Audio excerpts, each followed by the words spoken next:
Very good evening to all attendees today. I'm Jonathan from National Heart Centre Singapore, and today it gives me great pleasure to chair episode 2 of our APSC EECC Core Cardiology Review Series.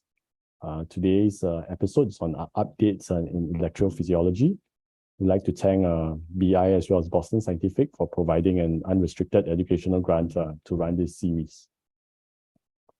So just a quick update, this is part 2 of an 8-part series, whereby we go through different topics in general cardiology. Twofold. One is to provide an update to anyone who's keen for a refresher in a particular topic. And part 2 is to actually prepare some of the attendees who are taking the EECC exam. My course co-directors are Dr. Vishnu from Indonesia, Dr. Esman from Malaysia, Dr. Aisha from Bangladesh. Our advisors are Professor Jack Tan from Singapore, as well as Professor Chris Plummer from UK. Today, for this particular episode, I'm very pleased to have Professor Christopher Plummer to co-chair this session with me. He's a consultant electrophysiologist, and more importantly, he's the chair for the EECC examination. So we have a lot to learn from him as well. For panelists, we have Dr. Putra Antara, who's an electrophysiologist from Indonesia. Now, 2 speakers today will be Dr. Colin from Singapore, who's going to talk to us about atrial fibrillation and other tachyarrhythmias, as well as Dr. Ho Kian Hui from Malaysia, who's going to talk to us about EP devices. Just a quick slide on some housekeeping rules. The content of this webinar is copyrighted by APSC, and views and opinions expressed here are that of faculty members. Of importance, you have a Q&A button at the bottom of your screen. If you have any questions, please post them on the Q&A section, and during the discussion, we'll try to go through some of these questions. So just a quick shout out, part 3 of our webinar series will take place next month on the 8th of November, same time. And we will talk about very interesting topics on ACHD, pulmonary hypertension, and pregnancy. So without further ado, let's get started. I would like to quickly introduce my first speaker again, Dr. Colin who's a Senior Consultant Electrophysiologist from the Changi General Hospital, Singapore. And today he's going to give us a great overview on atrial fibrillation as well as other tachyarrhythmias. Colin, please. Thank you, John.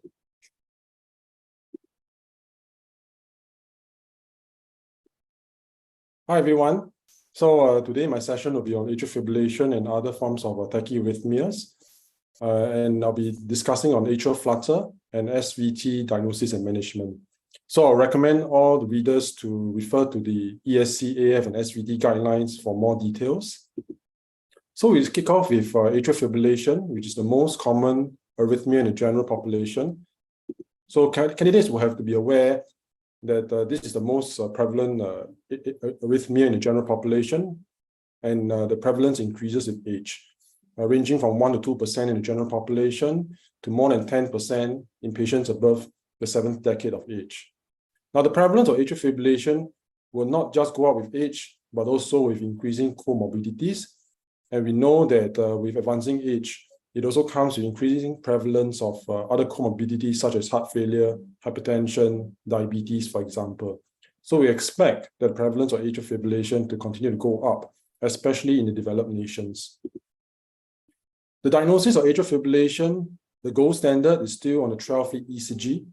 And we basically look for the absence of discernible P wave, look for irregular RR complexes, RR intervals. And we also look for the fibrillatory waves, which sometimes may be difficult to discern if the fibrillatory waves are very fine. Now, in the era where there's increasing prevalence of single-lead ECGs, such as in wearable devices, patch ECG monitors, the guidelines also do allow the use of single-lead ECG to make a diagnosis, but it requires at least a 30-second recording to make such a diagnosis of atrial fibrillation. So candidates have to be familiar with the classification of atrial fibrillation. Now, most importantly, if the patient is meant for rhythm control management, it can be divided into paroxysmal, persistent, or long-standing persistent, depending on the duration of atrial fibrillation. With more than 12 months of continuous atrial fibrillation, defined as long-standing persistent AFib, if the patient and the physician plan to adopt a rhythm control strategy. However, if the decision is for rate control, then the categorization of AFib will be permanent AFib, regardless of the duration of the AFib. So this is really depending on the strategy as defined between the patient and the physician. And it can be changed. So for example, if the patient was meant for rate control and subsequently the physician and the patient decides to adopt a rhythm control strategy, the categorization of AFib then becomes, for example, if more than 12 months, switches from permanent AFib to recategorization as long-standing persistent AFib instead. So the ESC has come up recent years with this CC to ABC strategy in management of atrial fibrillation. And CC stands for confirming atrial fibrillation with a diagnosis, characterizing the AFib by the stroke risk, symptom severity, severity of the AFib burden, and substrate severity. And the ABC will be the treatment, which is anticoagulation, better symptom control, and comorbidity management. For symptoms categorizations, we can use the European Heart Rhythm Association symptom scale, and it ranges from 1, where the patient does not have any symptoms from atrial fibrillation, all the way to 4, where the symptoms of AFib is disabling and the patient cannot proceed on with his usual activities of daily living. So candidates will have to be very familiar with the indications of anticoagulation. So first of all, you have to be aware that NOACs are actually recommended over vitamin K antagonists or warfarin, and this is a class 1 indication unless the patient has mechanical heart valves or moderate to severe mitral stenosis. Patients should be risk assessed in terms of stroke risk, and such a tool will be the CHARTS-VAS score. And it's a class 1 indication to consider anticoagulation, or in fact, class 1 indication for oral anticoagulation if the CHARTS-VAS score is at least 2 in men and at least 3 in women. Candidates should also be able to assess bleeding risk for our patients. Such a score will be the HAS-BLED score, for instance, and this is to guide the physician on how to risk stratify the patient in terms of bleeding risk and how closely to follow up these patients as we initiate oral anticoagulation. If vitamin K antagonist is to be used, for whatever reasons it is, the target INR for thromboprophylaxis or atrial fibrillation is 2 to 3, and aiming for time in therapeutic range of at least 70%. If, however, we cannot achieve time in therapeutic range of at least 70%, then it is a class 1 indication to also switch to a NOAC. But it is also important to ensure good adherence of therapy by the patient. Candidates should also be familiar that it is a contraindication or a class 3 indication to use antiplatelet solely for stroke prevention for atrial fibrillation. And we do not use the pattern of AFib, be it paroxysmal, persistent, or long-standing persistent, to assess whether the patient is risk for thromboprophylaxis or not. Rather, regardless of whether it's paroxysmal, persistent, or long-standing persistent, or permanent AFib, we should use the CHARTS-VAS score to assess the patient for his risk of strokes. Now, for anticoagulation surrounding cardioversion, candidates should also be familiar that the use of NOACs will be considered as similar efficacy as warfarin, and that's a class 1 indication.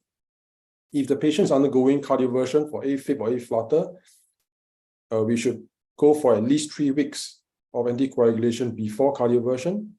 But if for whatever reason we cannot achieve this 3-week pre-procedure anticoagulation, then we should offer the patient a transesophageal echocardiography. And if we do incidentally identify thrombus on the TOE, then we should have anticoagulation for at least 3 weeks before cardioversion. So it is important that regardless before or after cardioversion, that the persistence and adherence to NOAC has to be emphasized to the patients. So candidates should also be familiar with the role of anticoagulation surrounding certain clinical conditions, particularly ACS, PCIs, or chronic coronary syndromes. So for patients who have had a recent ACS, acute coronary syndrome, The aim is for early cessation of aspirin, that means early cessation of triple therapy, and aim for dual therapy, an oral anticoagulation and P2Y inhibitor for a maximum of 12 months. The recommendation is clopidogrel rather than any of the potent P2Y inhibitor. Now, if the patient has chronic coronary syndrome and undergoing elective PCI, the guidelines also recommend early cessation of triple therapy, which is stopping of aspirin within a week, and dual therapy of oral anticoagulation and clopidogrel for up to 6 months.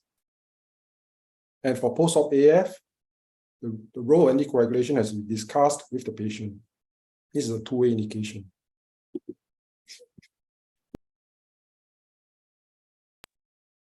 Now, for patient or rhythm control, it is important to assess whether the patient has symptoms. If the patients are symptomatic and the symptoms are due to atrial fibrillation, the candidate should evaluate whether the patient has favorable factors for rhythm control. And if they do, then that gives you further consideration for rhythm control for the patient. However, even if the patient is asymptomatic, it is also important to assess whether the patient was subconsciously adapting to the symptoms by reducing its physical activities. So it is reasonable to consider sinus rhythm restoration and then reassess the patient's symptoms again. And if the symptoms are then found to be present and are AF related, then again we will reassess whether the patient has favorable factors for rhythm control and proceed accordingly. Now, pulmonary vein isolation is the cornerstone for AFib catheter ablation. And who are the patients we should offer catheter ablations? The guidelines give a nice way of a decision-making tree. If the patient has paroxysmal AFib, catheter ablation is a two-way indication for first-line therapy as compared to antiarrhythmic drugs. If they fail drug therapy, catheter ablation is a class 1 indication as second line.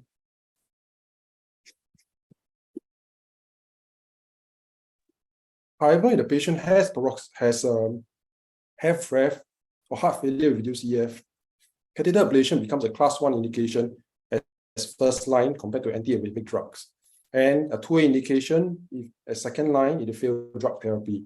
And this is inconsistent with recent randomized control trials such as CASA-AFib, CASA-AF, and other studies that shows that catheter ablation reduce recurrent hospitalization and even potentially reducing all-cause mortality. For persistent AFib patients, the catheter ablation as first line is a 2B indication compared to antiarrhythmic agents. But if they fail drug therapy, then catheter ablation also remains as a class 1 indication as second line therapy. So as the C component of the management of AFib, it is important to manage the comorbidities that the patient has as optimization of comorbidities such as obesity, alcohol intake, for example, has been found to reduce AFib burden even without the need of catheter ablation. Now, if the patient is planned for rhythm control of antiarrhythmic agents, the guidelines also recommend a decision-making tree on how to select which antiarrhythmic agents to choose. On the left-hand side, if we look at patients with no structural heart conditions, the class 1 indications will be the other forms of antiarrhythmic agents, including the class 1 antiarrhythmic drugs and dronedarone, for example, rather than amiodarone as first line. And that's because these other forms of class 1C agents, for example, are suitable for this group of patients, and they don't have the long and lasting side effects that amiodarone is associated with. In contrast, if the patient has HFrEF, amiodarone becomes the de facto option for antiarrhythmic agent vis-a-vis catheter ablation for symptomatic AFib patients.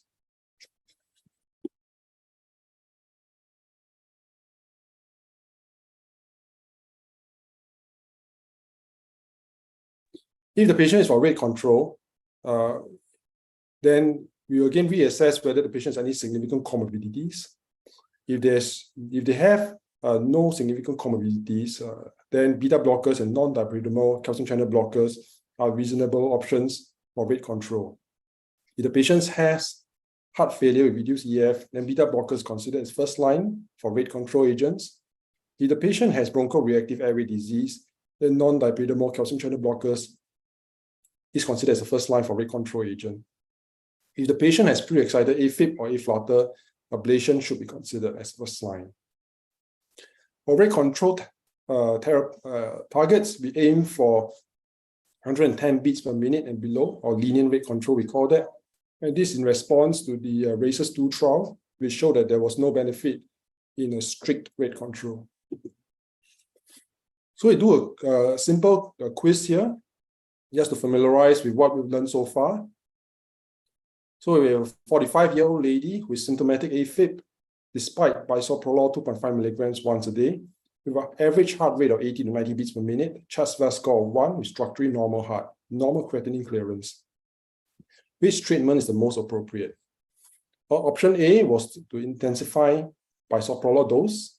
Option B is to change the rate control agent. Option C is a trial of flecainide, a class 1C antiarrhythmic agent.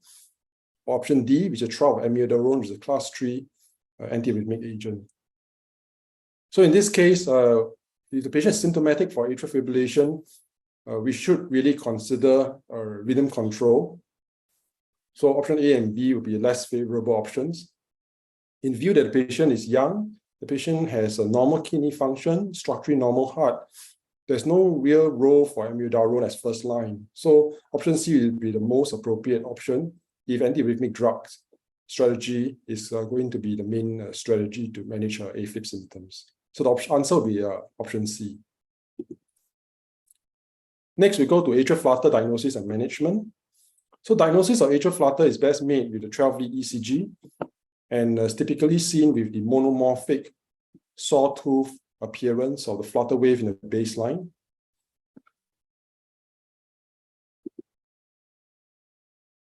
The guidelines give the management for acute atrial flutter management, and this is very similar to all the tachyarrhythmias. We generally take hemodynamic stability as the first cutoff to decide what to do. If the patient is hemodynamically unstable, then synchronized cardioversion is a class 1 indication. Otherwise, we recommend rhythm control as it's generally much harder to rate control flutter in general. So rhythm control strategy can be considered as electrocardioversion as first option. And if the patient incidentally has a cardiac implantable electronic device that has an atrial lead, then you can consider atrial overdrive pacing. Otherwise, the other option is to consider antiarrhythmic agents. For chronic management for atrial flutter, if the patient is symptomatic and recurrent, and if the patient has typical atrial flutter or CTI-dependent atrial flutter, then catheter ablation is a class 1 indication. Even if the patient has atypical atrial flutter, the guidelines also give a strong indication, class 1 for catheter ablation, but of course the focus will be depending on the experience of the operators in the center, especially if it's an atypical atrial flutter. Otherwise, if it's drug therapy, you can consider the usual forms of AV nodal blockade agents, or later on catheter ablation if it doesn't work out. Now, the reason why catheter ablation is such a strong recommendation is because it is a well-defined circuit, and ablation along the cable tricuspid isthmus is very efficacious with low complication rates.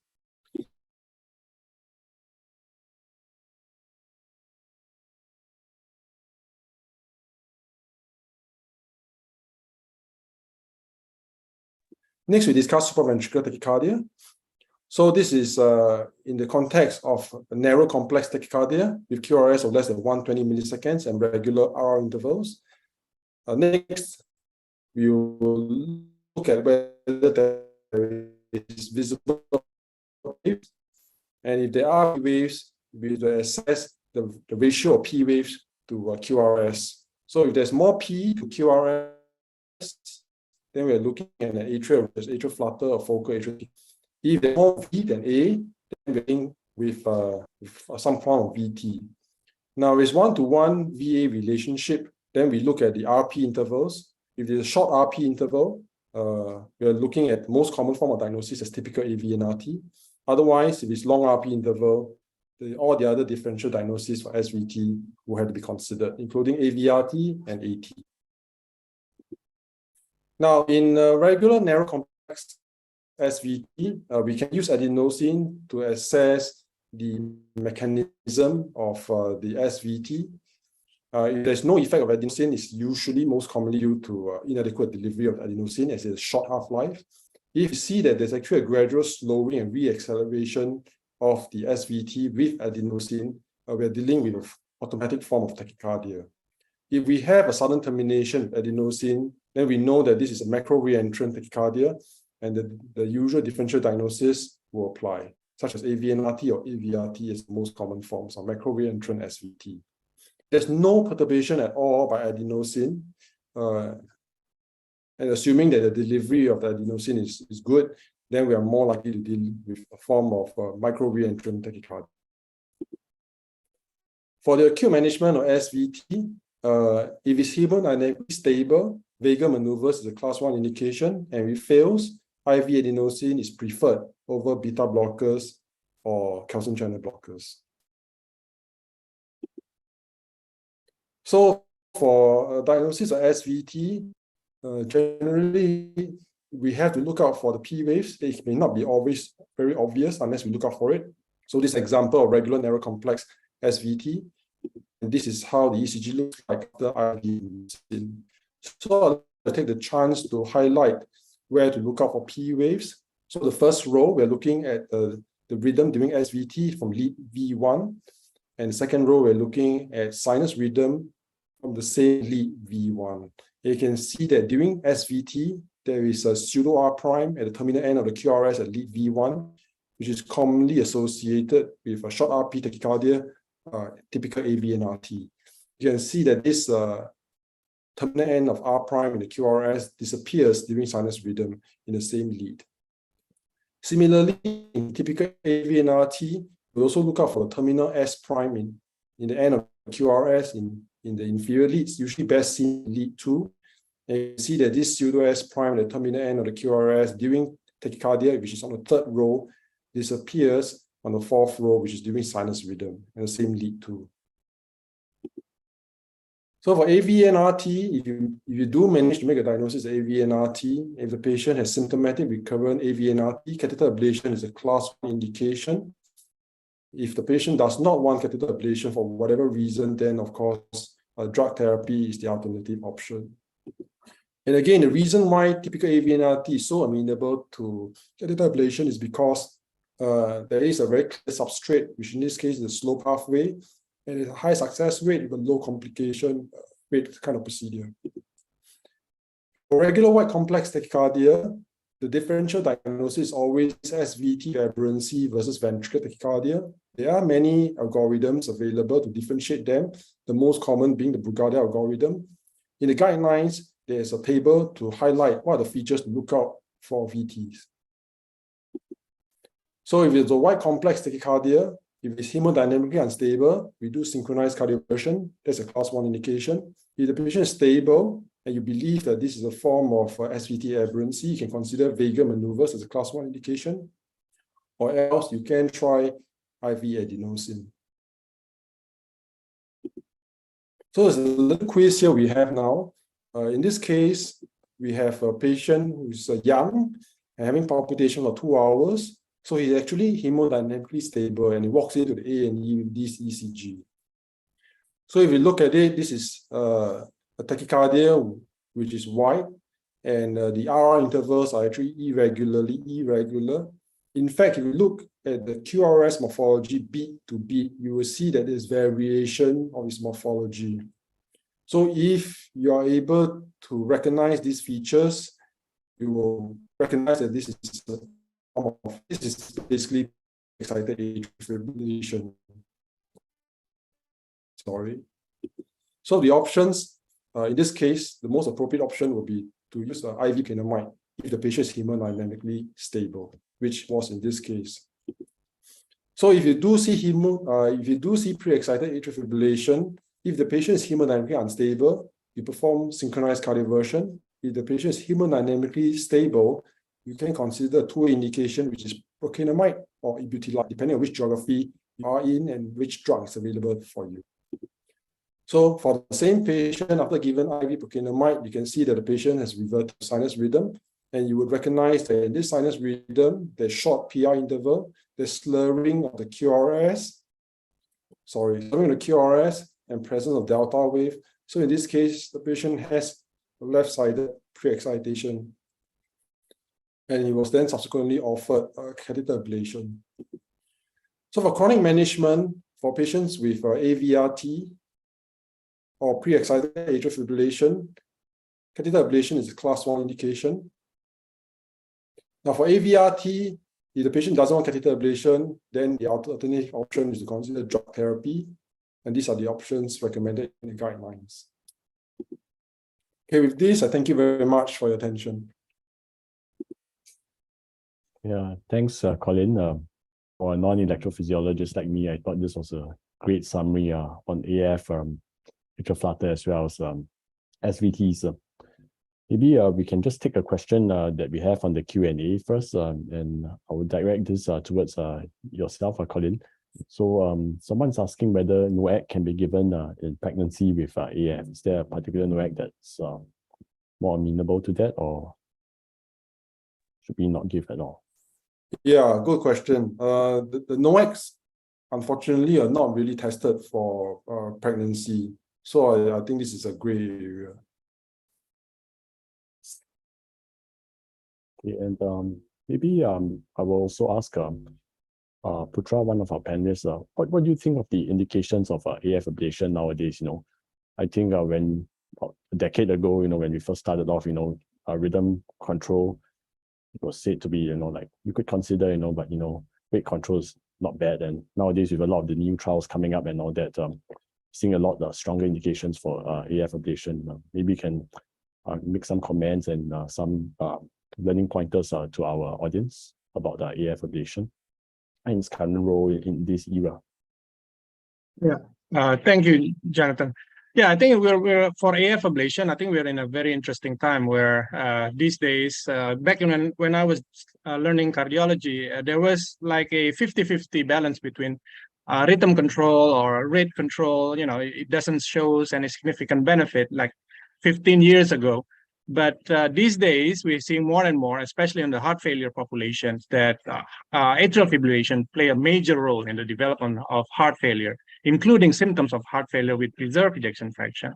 So therefore, I think lately, the fact that AF is a major risk factor for developing heart failure has pushed even more procedures for AF ablation, and towards especially the ones with early diseases or early atriopathy, atrium diseases. That's why the procedures is probably at a very interesting time, especially with new technologies that are beginning to be implemented, including the cryo balloon, which make the let's say the technical difficulty for the ablation become slightly less, I would say slightly less, and much more approachable to a lot of electrophysiologists, especially in the Southeast Asian region. Despite the cost is still always, when we're talking about AF ablation in many countries in Asia Pacific region, is still a bottleneck. But I think with the advent of pulse-wave ablation as well, pulse field ablation, that's also something on the horizon that are really exciting, that might open up so much more cases that we can do ablation. Of course, all of this still needs to think about the risk and benefit of such procedures. We have one more question from the audience. Maybe I can direct this to either Putra or Colin. So basically, the question is about the use of NOAC for patients with AHRE, with chest valve 3, based on the NOAA AF-NET6 trial. NOAC is not recommended in AHRE in geriatric population. Do you guys have any comments on that? I can take a stab at it. So yeah, that's a great question. The recently published NOAA AF-NET6 was basically looking at the role of edoxaban in patients with atrial high rate events. Just for those who may not be familiar with the abbreviations. So this is a little bit muddy, and in fact, this is something that we hope the next next few months, there'll be at least another one more randomized control trial. Will be shedding some light on it. Because the definition varies, and it depends on whether there's atrial EGM to confirm that it's truly atrial fibrillation rather than just relying on AHRE triggers. It was a neutral trial, which means basically the DOAC didn't seem to have benefit. And it's a question that we are still asking today: how much AF is enough AF that causes thromboembolic events? So I think we will have to do more work, and hopefully the substrate is well defined. That means the patients that are selected for such studies have clear atrial EGM to prove AFib, and then we have to look at what's the threshold of how much AFib, how much AF burden, and then see whether it makes a difference for the patient. So I think this is still up to a lot of research to answer that.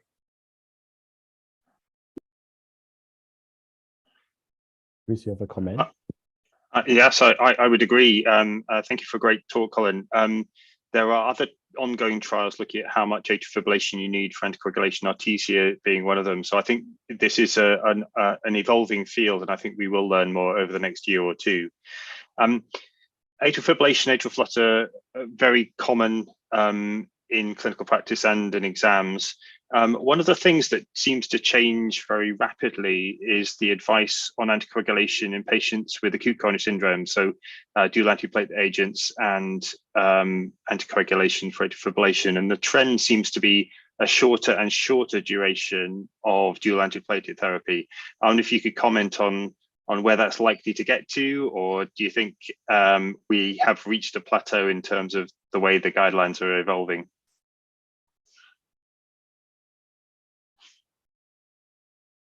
Sorry, that's on me. I think, oh, okay, Putra. well, I think anyone can comment, especially in these gray areas. I think the jury is always going to be out, and I think it's going to be very difficult to say for sure about atrial high rate events. How much is enough, because we've known AF for so long and we still don't know either minutes, hours. Some studies will suggest 6 hours or certain amount, X amount of hours, depending on which data you look at. But unfortunately, I think there's a lot of clinical judgments going to play a role. And my personal approach has always been to look at the risk factor for strokes. Rely mostly on the CHA2DS2-VASc score. If a person have a CHA2DS2-VASc score of 4 or 5, then even minutes of atrial high rate episode I saw on the pacemaker would really incline me to give anticoagulation and have a discussion with the patient. On the other hand, if it's only a low CHA2DS2-VASc score, patient is particularly low risk, then it's always a debate, and I think it's going to be difficult. I'm not so optimistic that we're going to have a definite answer with a strong study anytime soon. And maybe I'll just make a quick comment on Chris' question on PCI and ACS in AF patients. I think the general trend nowadays is for as short the duration of triple therapy as possible. There's a lot of evidence of benefit with dual therapy as compared to triple, and dual meaning DOAC with P2Y12 inhibitor, in this case clopidogrel. So I think in general, most places, I guess, the answer is what guidelines recommends is after, let's say, PCI with a drug-eluting stent, we in triple therapy for about a week or so. When the patient's in hospital, we convert quickly to DOAC with clopidogrel for between 6 months to a year. It depends on your bleeding risk. And then after that, the general consensus is after a year, it should be just DOAC alone, especially in those with higher bleeding risk. Okay. I think you're right, and I think that I don't think we're going to have a definitive trial anytime soon. I would agree with you, unfortunately, and I think that the advantage of risk stratifying the patients according to CHA2DS2-VASc score is strong, and I think I also use that in clinical practice, because I think it's always a balance of risk, and we kind of know what the risk is associated with CHA2DS2-VASc scores with the limitations that we understand. So I think weighing that in the balance is entirely appropriate, and I think that's what many of us do in daily practice.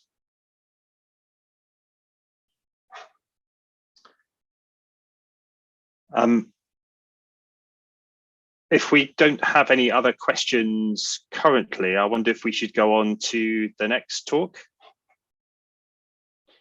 So it's my great pleasure to introduce Dr. Ho Kian Hui, a cardiologist and electrophysiologist from Sarawak in Malaysia, who I'm delighted to tell is going to tell us all we need to know about pacemakers, defibrillators, and cardiac resynchronization therapy. Thank you very much indeed. Thank you, Chris, for the kind introduction. I'm Kian Hui from Sarawak Heart Center. So let me share with you my PowerPoint.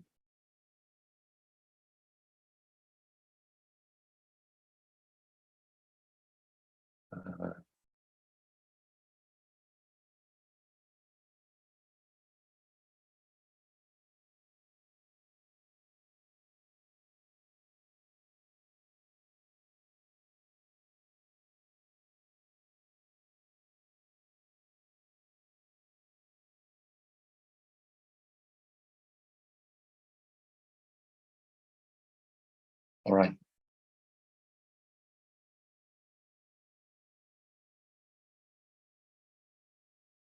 Can you see now? Can't see your slides yet now. Right on.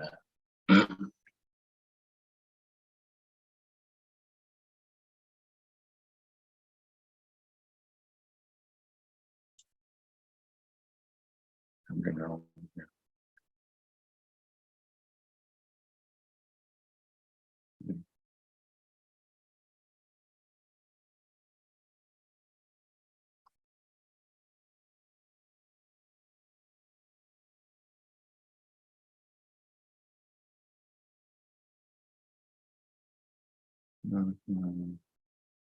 All right.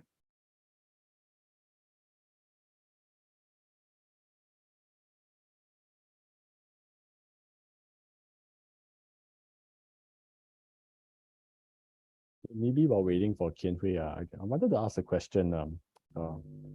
Maybe to get a oh, this slides got started. Okay, then maybe we'll hold that to later. Kian Hui, you can see your slides now. Okay, all right. All right. Yeah. Sorry. So my task today is to talk about all you need to know about EP devices, including pacemaker, ICD, and CRT.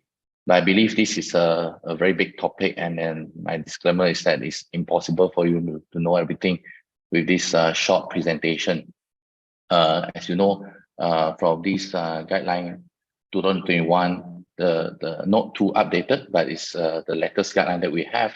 They covered quite a bit of pacing in DAVI patients, conduction system pacing, leadless pacemaking, and CRT indications. So to know more details about that, you still need to read about the guidelines. Yeah. So the way I present today is a bit of different, as a lot of things to cover. I basically outline my talk on the diagnosis of bradyarrhythmia, cardiac pacing for bradycardia, cardiac pacing for heart failure indications, and ICD in a few cases, illustration, that to teach all of us how do we actually approach our patient presented to us with bradyarrhythmia or those patients require ICD therapy.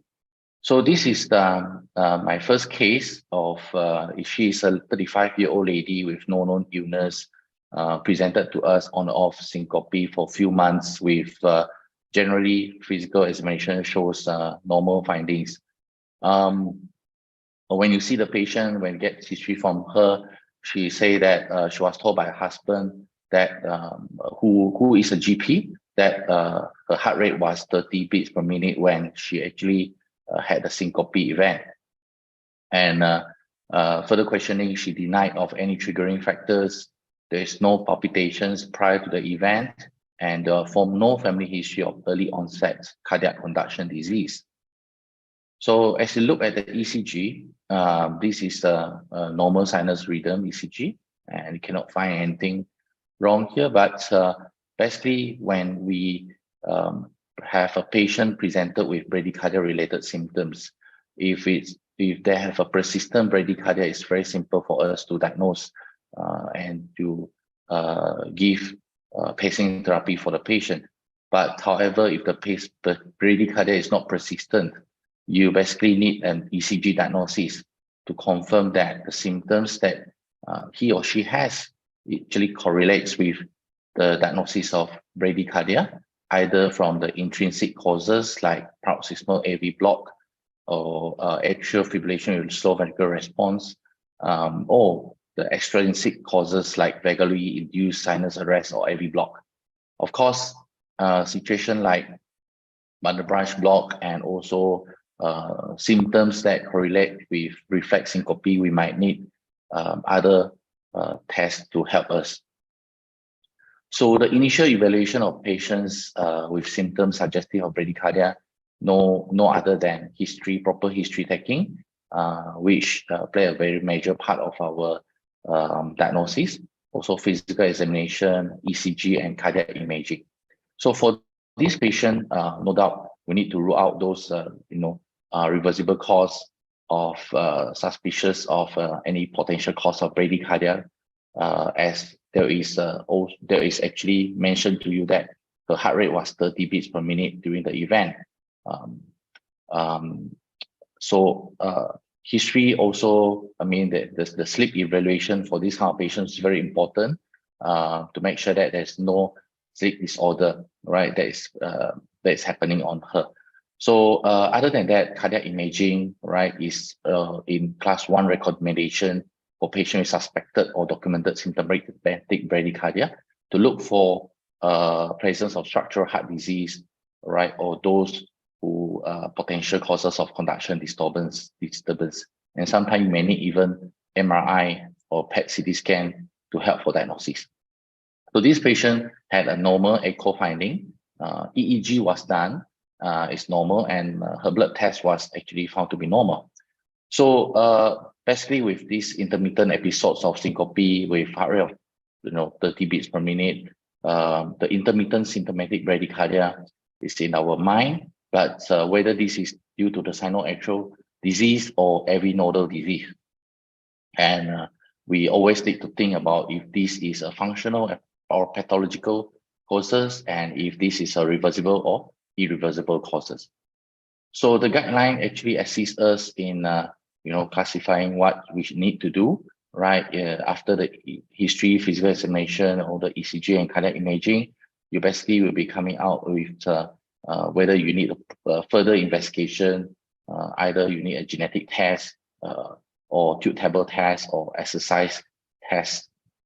Of course, if you happen to have an ECG diagnosis which point towards a proper diagnosis, you can provide treatment. But sometimes we have problems when all the above is actually of non-diagnostic, when you need continuous ECG monitoring for the patients. So it comes back to the rhythm during bradycardia, which is very important. And the recommendations in 2021 actually has been mentioned about the usage of long-term ambulatory monitoring with ILR if it happens to be that the syncope or the bradycardia is very infrequent, right, in nature. And of course, depends on the frequency of the bradycardia or the symptoms. Yeah, then you may apply different strategy in the investigations, either using a 24 to 72 hours Holter or a longer period external loop recorder, right, or even a loop recorder. So this patient was put on 24-hour Holter monitor and also external page recorder, but however, the symptom does not appear when the monitoring was being placed on. So she was counseled on ILR, but it was refused. So how about EP study? Is there play a role? Is it play a role in the diagnosis of patient with syncope and bradycardia? So in this guideline, so in patients with syncope and bifascicular block, EPS should be considered when syncope remains unexplained after non-invasive evaluation or when an immediate decision about pacing is needed due to severity, unless empirical pacemaker is needed. So like elderly or frailty patient, right? But as we see, this patient is very young, right? And we do not need an immediate pacemaker for her. And we at the ECG was of normal ECG finding, right? So I don't think it's necessary. So in patient with syncope or sinus bradycardia, EPS may be considered when non-invasive test has failed to show a correlation between syncope and bradycardia, right? And it's a class 2B indication. So for her, ESC recommended actually a carotid massage to in patients with syncope of unknown origin, right, with reflex mechanism or symptoms related to pressure. But for her, she has a heart rate of 30, and it does not actually tally with this one. So a tube table test may be actually more appropriate, as this is a way while the methods of symptom for carotid sinus massage. If you have if carotid sinus massage was performed and you do not have symptoms, you have basically is carotid sinus hypersensitivity. But if you do reproduce symptoms during the carotid sinus massage, by giving an atropine, actually can whether you have asystole or non asystole. If you do not have asystole but you have symptoms, and it's more vasodepressive form. But if let's say you have asystole and it resolves with atropines, then it is a cardioinflammatory form.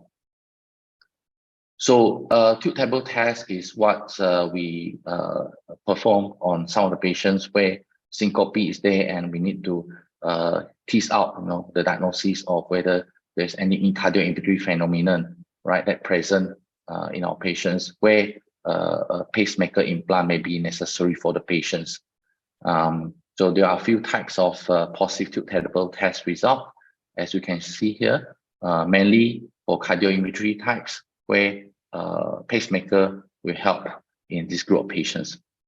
And this is what you found in patients with cardioinflammatory vasovagal response, where she presented with asystole for more than 3 seconds.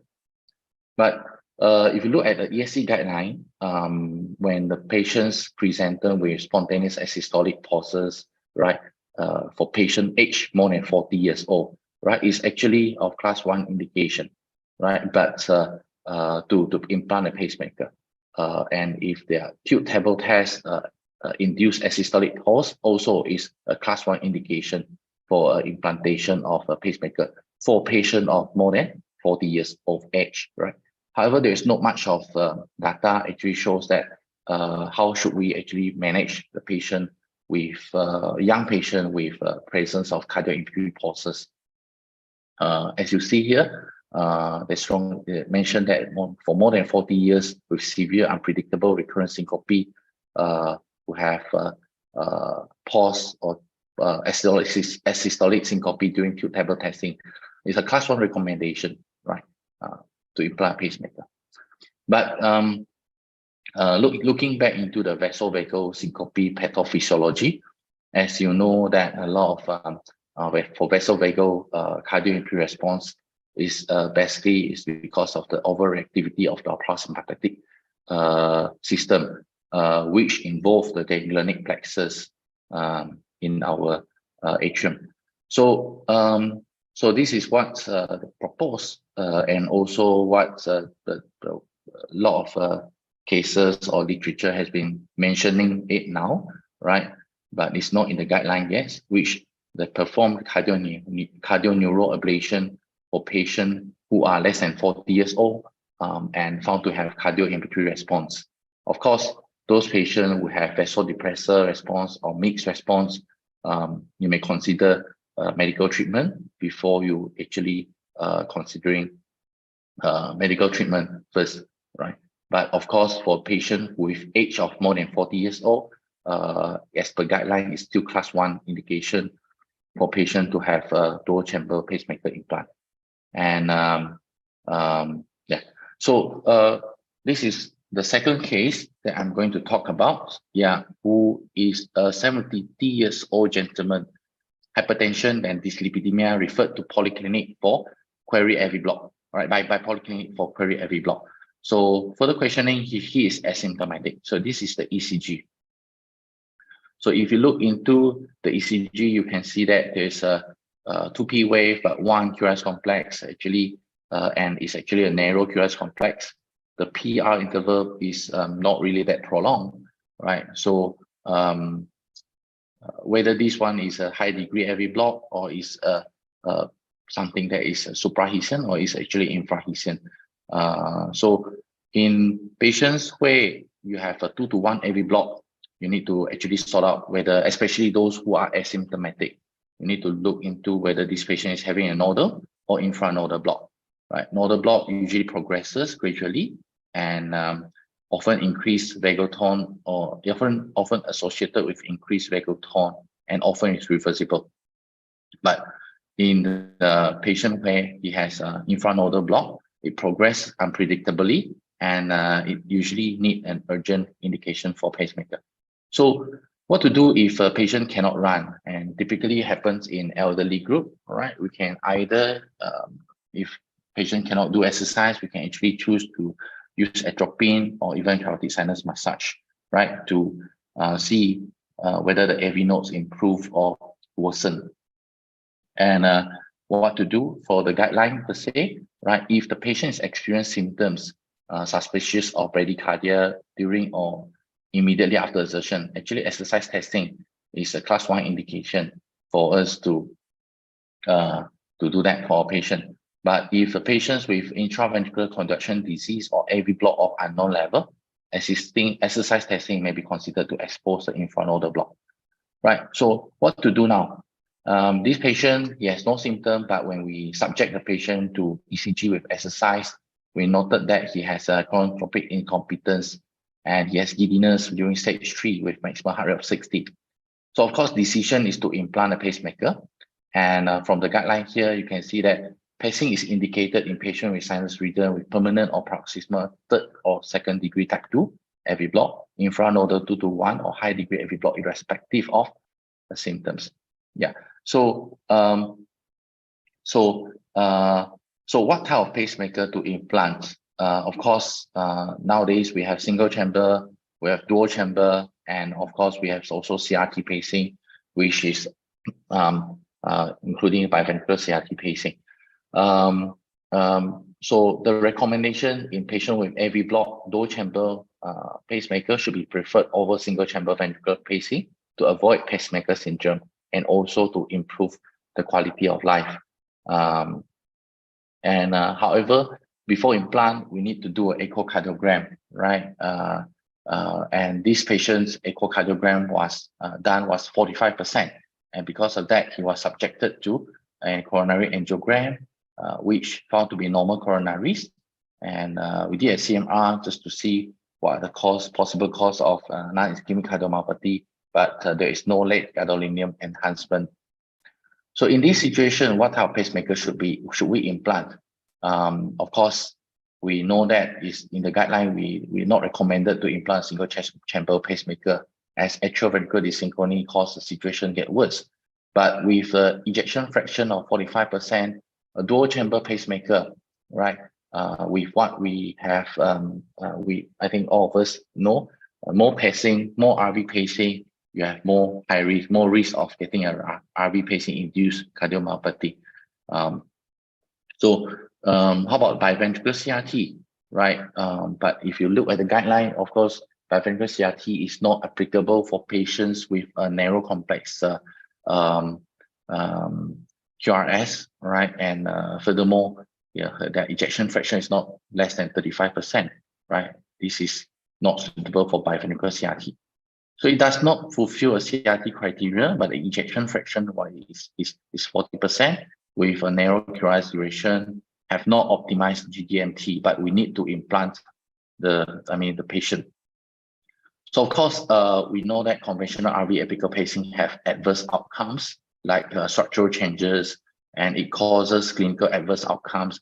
It increases the risk of heart failure, especially in patients who already have the poor ejection fraction, and also increase the risk of atrial fibrillation, which we don't want, and increase risk of mortality. So how should we do at this era? How to pace, right? So I think a lot of you familiar has been exposed to cardiac physiological pacing, which also named as conduction system pacing. And recent ERA clinical consensus statement has also mentioned about how giving us tips and tricks on how to actually do a conduction system pacing implant. And basically, when we talk about conduction system pacing, either we implant this bundle pacing or implant a lead in the left bundle branch, or we actually incorporate conduction system pacing, pacing the conduction system plus, plus LV lead pacing, which is hot CRT or lot CRT. So there is many evidence that shows that conduction system pacing appear to be better, right, compared to the conventional pacing. Even is comparable to those patients who has biventricular pacing, and they have a better outcome in terms of death, heart failure, hospitalization. And you can see why is it so, because as you can see here, ECG of a usual convention RV pacing, you have a broad complex, you have a very myocardium conduction ECG look, right? But from here, right, this is what you will have, all right, if you implant a patient with conduction system pacing, a very narrow QRS complexes. As you can see here, the QRS duration is even up to 92 milliseconds.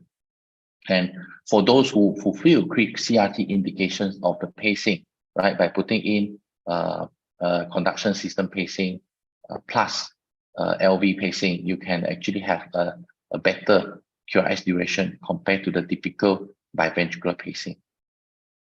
So, however, as what we have now is still back in 2021, the guideline is to 2021, and we do not have a very strong, do not have very strong randomized and trials for us. So it's still class 2A recommendation for patients who failed CRT, and class 2B for patients who applied for pace and plate strategy, and it's class 2B for alternative to RV pacing if EF of more than 40% or more than 20% pacing. But I believe, with more emerging data from small randomized studies and lots of observational studies, more of the next guideline, which is evolving, would put conduction system pacing in a better stand. So my third case, which is my last case, right, is about a 50-year-old gentleman, polycontrolled diabetes, hypertension, dyslipidemia, and had a recent chest pain 2 months ago, but subsided after 1 day. He did not seek any medical attention, and he presented with 1 month history of heart failure symptoms. His blood pressure is fine, heart rate was 90, and having mild bilateral capitation. So in this group of patients, his ECG is you can see that there's a QF over anterior leads with poor progression, chest X-ray with cardiomegaly, and echo of 35% hypokinesia. NT-proBNP was 5,000, SH-trope was normal, HbA1c of 8%. So angiogram was done, it was double vessel disease, and PCI to RCA and LAD was done. So what to do next? Of course, DAPT for 6 months, then single antiplatelet lifelong, statin, right, and refer endocrinologist for optimized sugar control, and obviously heart failure treatment. So 2 weeks later, he came in to see you and complained of infrequent palpitations. On further questioning, he was NYH class 2, no chest pain or on exertion, and never had syncope episodes. So what should he do? Right, that time this patient was had 24-hour Holter was done for him, and there is a few episodes of non-sustained VT, right, which correlate with the symptom, with the average heart rate of 74 beats per minute. So what to do? Of course, the most appropriate for him will be just titrate up heart failure treatment, try to lower down the heart rate, right, and when do we consider device therapy then, right? As you know, the presentation was 2 weeks after the the heart failure presentation. So, but is not indicated for the ICD. But when to refer for ICD, right? Often ICD was referred when patients is presented too late, when they have functional class 4, but this is not correct, right? In fact, according to the guideline, we should ICD is only recommended in patients who have an expectation of good quality of life more than 1 year, and is not recommended to implant in patients with incessant ventricular arrhythmia until the ventricular arrhythmia is controlled. So when to refer for ICD, and typically ejection fraction of less than 35%, functional class 2-3, despite 3 months of maximum tolerated GDMT, and a good survival at least more than 1 year, and functional status is of class 1 indication if it's of ischemic causes, and class 2A if it's of non-ischemic causes. And of course, if you have a history of resuscitated VT, this lead to a stronger indication to implant an ICD for secondary prevention. So how many types of ICD are there? There are single chamber ICD, dual chamber ICD, right? Typically we implant dual chamber ICD if there's on pacing indication, right? And single chamber ICD with atrial sensing lead, right? Which gives us a better discrimination with dual chamber sensing, right? Or you can incorporate the ICD with CRT when you need a cardiac synchronization, right? For underlying symptomatic heart failure. And of course, you have subcutaneous ICD in patients where you think no ATP needed and no pacing is needed, but or even patient with no venous access, right? And wearable ICD, right, which is also considered as a secondary prevention for adult with secondary prevention indication, right, who are temporarily not candidate for ICD implant. This you can see all the recommendations here. I will not go into in detail, but you can find in the APSC guideline. So what about CRT? Is it the same? Of course, you can see that the right-hand side of your screen is the patient where the CRT was on, and the left-hand side of the screen is the patient where the CRT was off, right? So basically, CRT is to treat a dysynchrony, right, between VV, ventricle, and also atrial and ventricle. And the synchronization improves the ejection fraction symptoms and mortality. So as for the indication when to implant a bivent CRT, you can have a quick look here, right? Typically with patient where there is a broad, there is a left branchiolaris morphology where ejection fraction less than 35%, if EF for more than 150 milliseconds, all right? In order to improve the symptoms and reduce morbidity and mortality, then it's class 1 indication for us to implant the biventricular CRT. Other than that, it's of class 2A or class 2B indication. So this patient presented to us with 1 syncope 3 months later, preceded by palpitation, and that time the ejection fraction is still less than 35%, and functional class 2 ECG is still narrow, and he had already on maximum GDMT. As you can see here, ICD therapy is recommended for this patient, and as he has still symptomatic heart failure, functional class 2-3, EF for less than 35% despite 3 months of ONT. This is class 1 indication, but as the QRS is narrow, no need to implant a CRT for CRT-D for him. Few months later, with an ICD implanted, he complains 2 episodes of shock from the ICD. Device interrogated is appropriate, and it was started amiodarone and discussed on VT ablation. So as for secondary prevention of, as you can see here, in patient with CAD and recurrent symptomatic monomorphic VT or ICD shock from the monomorphic VT, despite chronic amiodarone therapy, catheter ablation is recommended in preference to escalating AAD therapy. But as our patient, we just started patient on chronic and on amiodarone, right? He is of class 2A indication to actually do catheter ablation. So patient discussion is play a role. As you can see here, catheter ablation should be considered in patient with CAD and recurrent symptomatic VT or ICD short, right, despite beta blocker or Sotalo treatment, right? So back to the guideline here, right? Patient with monomorphic VT in patient with chronic CAD, if it's of like our patient here, symptomatic VT, but not on amiodarone yet, you basically can discuss with patient whether they want to go for catheter ablation, like Sotalo or amiodarone. But if let's say patient already on amiodarone and yet still have a shock, then you need to consider catheter ablation as class 1 indication, right? Thank you. That's for me.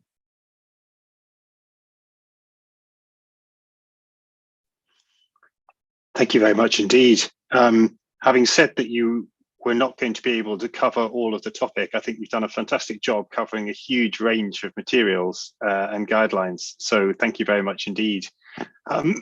We have one question currently from the audience, which is, you know, a very relevant question in clinical practice. So on the 12-lead ECG, how can you differentiate whether the patient has a VVI pacemaker or a dual chamber pacemaker with A sensing and V pacing?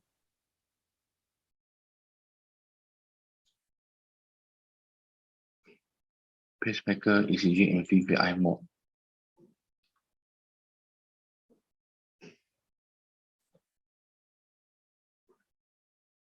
Shall I start?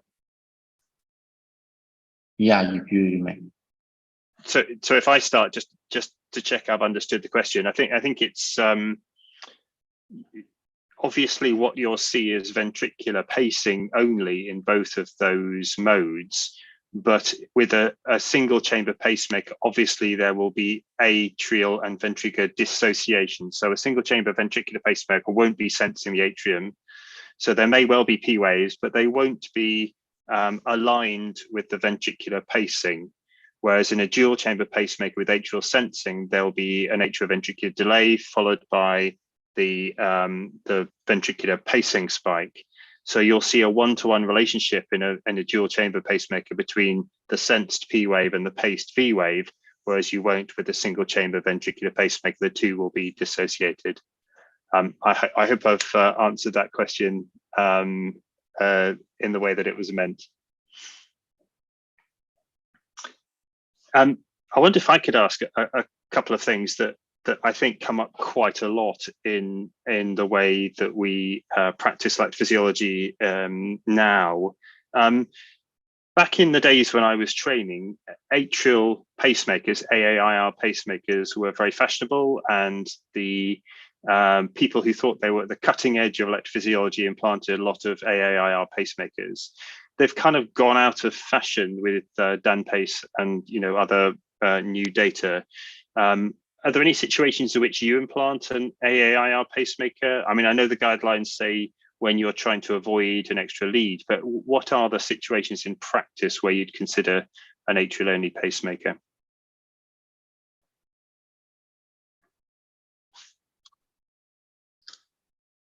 Putra, maybe we can hear from you. Like, is there any scenario whereby you implant such a pacemaker?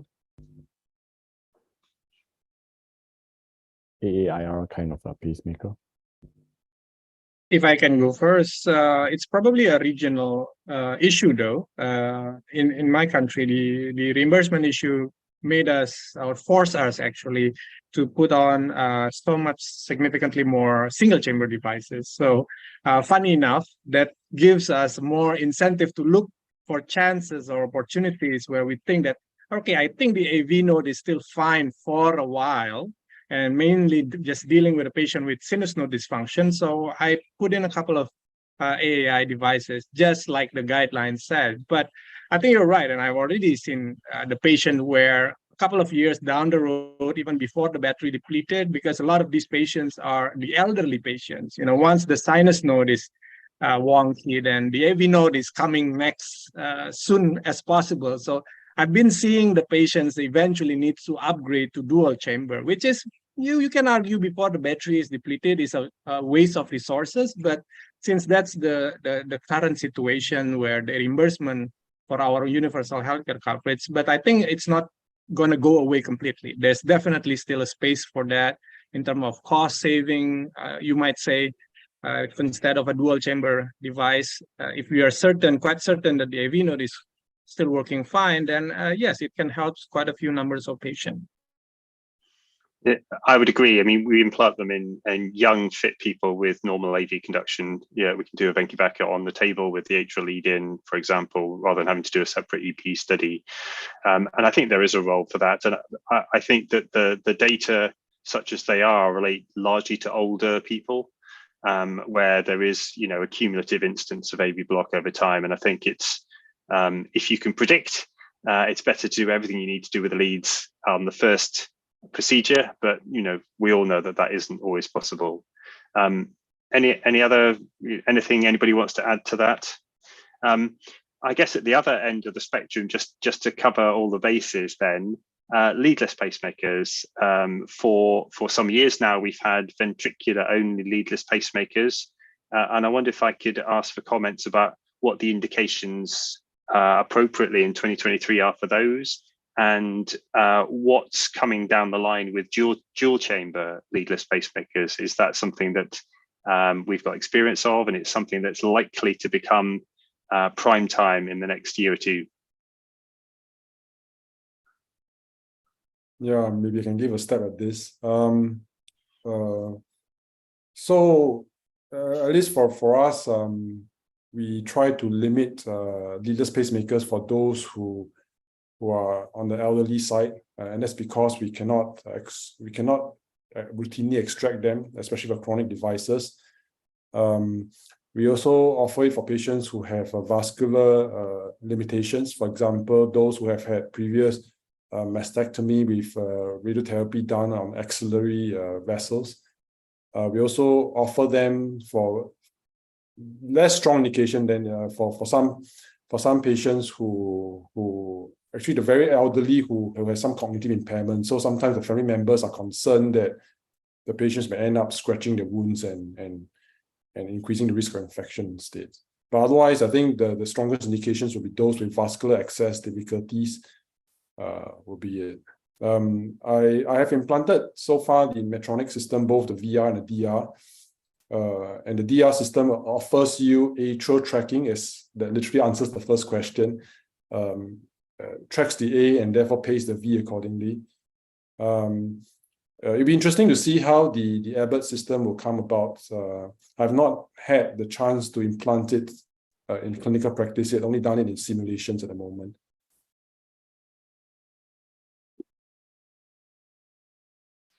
Thank you very much. I think it's technology that we're going to see more and more of, particularly as we get dual chamber devices, because the true indications for single chamber ventricular pacemakers are much more limited, of course, as we've just been discussing. One other question, perhaps, about MRI devices. We now the overlap between patients who have a device and who need an MRI scan is getting broader and broader.